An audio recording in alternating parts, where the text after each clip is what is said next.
இப்போ மதத்தை பத்தி பேசுறேன்.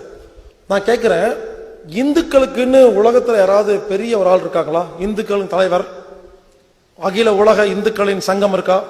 இல்ல புரியல. இந்துக்களை மொத்தமா உடைச்சு ஒண்ணுமில்லாம் பண்ணிட்டாங்க. அடுத்து இன்னொன்னு கேட்கிறேன், கிறிஸ்டியன் சொல்றீங்க இல்லையா நிறைய பேரு, கிறிஸ்துவ மதம் இப்ப எந்த கண்டிஷன் இருக்கு யாருக்கா தெரியுமா?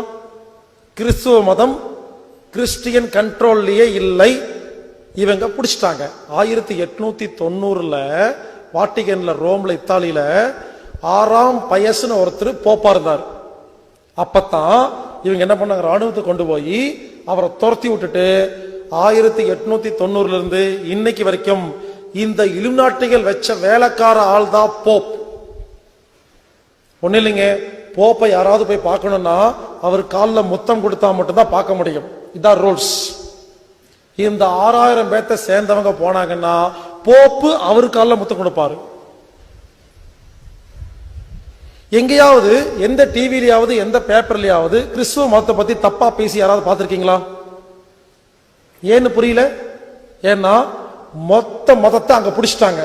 சோ கிறிஸ்துவ மதத்தின் மூலமாக வர எல்லா வருமானங்களும் இவங்க நேரடியா போயிட்டு இருக்கிறதுனால கிறிஸ்துவ மதத்தை பத்தி எங்கேயுமே தப்பா பேச மாட்டேங்கிறாங்க. டிவியில பாருங்க, இந்து தீவிரவாதி, ஸ்ரீலங்கன் தீவிரவாதி, நக்சலைட், முஸ்லிம் தீவிரவாதி அப்படின்னு காட்டுறாங்களா இல்லையா? கிறிஸ்தவ தீவிரவாதிங்கிற வார்த்தைய உலகத்துல எந்த டிவியாவது சொல்லி இருக்குதா? நான் கேட்கிற கேள்வி, கிறிஸ்தவ மதத்துல தீவிரவாதமே கிடையாதா? ஒரு ஆள் தீவிரவாதி கிடையாது. புரியல. ஏன்னா டோட்டல் கிறிஸ்தவ மதம் அவன் கண்ட்ரோல் இருக்கு. அவங்க பிடிக்கிற வரைக்கும் இங்க பாருங்க, எந்த நாடெல்லாம் அவன் கண்ட்ரோல் இல்லையோ அந்த நாடு சண்டை காட்டுவான். எந்த நாடு கண்ட்ரோல் போயிருச்சோ அங்க அமைதியா இருக்கிற மாதிரி காட்டுவான். அந்த நாடு சண்டையில காட்டவே மாட்டான். அடுத்தது சவுதி அரேபியா. எல்லாரும் சொல்றாங்க முஸ்லிம்களின் மெயினான முக்கியமான நாடு சவுதி அரேபியா. சவுதி அரேபியாவே முஸ்லிம் கண்ட்ரோல்ல கிடையாது. அதுக்கு ஒரு உதாரணம் சொல்றேன். கொஞ்ச நாளுக்கு முன்னால இந்த இலுமினாட்டி இருக்காங்களே, இலுமினாட்டி அந்த குடும்பத்தை சேர்ந்த சில லேடிஸ் சவுதி அரேபியா ரோட்ல நடந்து போயிருக்காங்க. நீங்க சவுதி அரேபியா போனீங்கன்னா எந்த லேடிஸும் இந்த மாதிரி பேண்ட் ஷர்ட்டு சாரி எல்லாம் கட்டி ரோட்ல போக முடியாது. அபயான் இருக்கு, அந்த ஃபுல்லா உடம்பு மறைக்கிற மாதிரி ஒரு ட்ரெஸ் இருக்கு. அதை போட்டுட்டு தான் சவுதி அரேபியாவில் நீங்க நடந்தே போக முடியும். ஆனா இந்த இலுமினாட்டி குடும்பத்தை சேர்ந்த லேடிஸ் அந்த மாதிரி அபயா போடாம நடந்து போனாங்க. கொஞ்ச நாளுக்கு முன்னால நடந்த இடம் கோபர், தமாம்ல. அப்போ அங்க இருக்கிற முஸ்லிம்கள் ஒண்ணு சேர்ந்து, இங்க பார் நீ இந்த மாதிரி போக கூடாது யாரு சட்டம் போட்டிருக்காங்க. சண்டை போடும் பொழுது அந்த பொம்பளை என்ன பண்ணிருக்காங்க, ஒரே ஒரு போன் பண்ணிருக்காங்க. அப்போ சவுதி அரேபியா கவர்மெண்ட்ல இருக்க போலீஸ் ஸ்டேஷன்ல இருந்து ஆள் வந்து அந்த பொம்பளையில கூட்டிட்டு போயிட்டாங்க. கூட்டிட்டு போயிட்டு வீட்டுல விட்டு போயிட்டாங்க, ரிலீஸ் பண்ணிட்டு. இந்த விஷயம் தெரிஞ்ச உடனே சவுதி அரேபியாவில் இருக்கிற இந்த பெரிய பெரிய மசூதியில் இருக்க, அதுல வந்து முட்டாவாசம் சொல்லுவாங்க தலைவர்கள், இவங்க எல்லாம் ஒண்ணு சேர்ந்து என்ன பண்ணாங்க, ஓகே இதுக்கு ஒரு ஆக்ஷன் எடுப்போம். நம்ம நாட்டுக்குள்ள இவளுக்கு வாட்டுக்கு நடந்து போற ஆளுங்க நம்ம கேட்டா நமக்கு ஒண்ணு மரியாதை எல்லாம் கூட்டிட்டு போயிட்டாங்க. நாளைக்கு எல்லாரும் ஒண்ணு சேர்ந்து ஆக்ஷன் எடுப்போம் சொல்லி பேசிட்டு இருக்க நல்லா கேளுங்க. ரீசன் நடந்தது, போலீஸ் வந்து 250 பேத்த வீட்டுக்குள்ள யாரெல்லாம் திட்டம் போட்டாங்களோ 250 பேத்த வீட்டுக்குள்ள வந்து அரெஸ்ட் பண்ணி கூட்டிட்டு போனாங்க.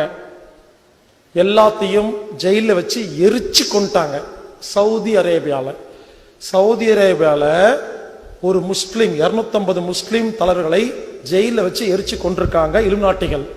அப்ப எவ்வளவு திமிரு இருக்கு யோசிச்சு பாருங்க. அவங்க நாட்டுல யாருக்குமே சுதந்திரம் இல்லைங்க. நீங்க நினைக்கிற மாதிரி எந்த நாடும் யாருக்குமே சொந்தம் இல்ல, அவங்க வச்சதான் சட்டம். ஆனா ஒரே ஒரு இடத்துக்கு மட்டும் இன்னும் உள்ள போகல, மெக்கா மெதினா. அதுக்கு தான் பிளான் பண்ணிட்டு இருக்காங்க. அந்த இடத்துக்கு போற அன்னைக்கு தான் விஸ்வரூபம் வெடிக்கும்.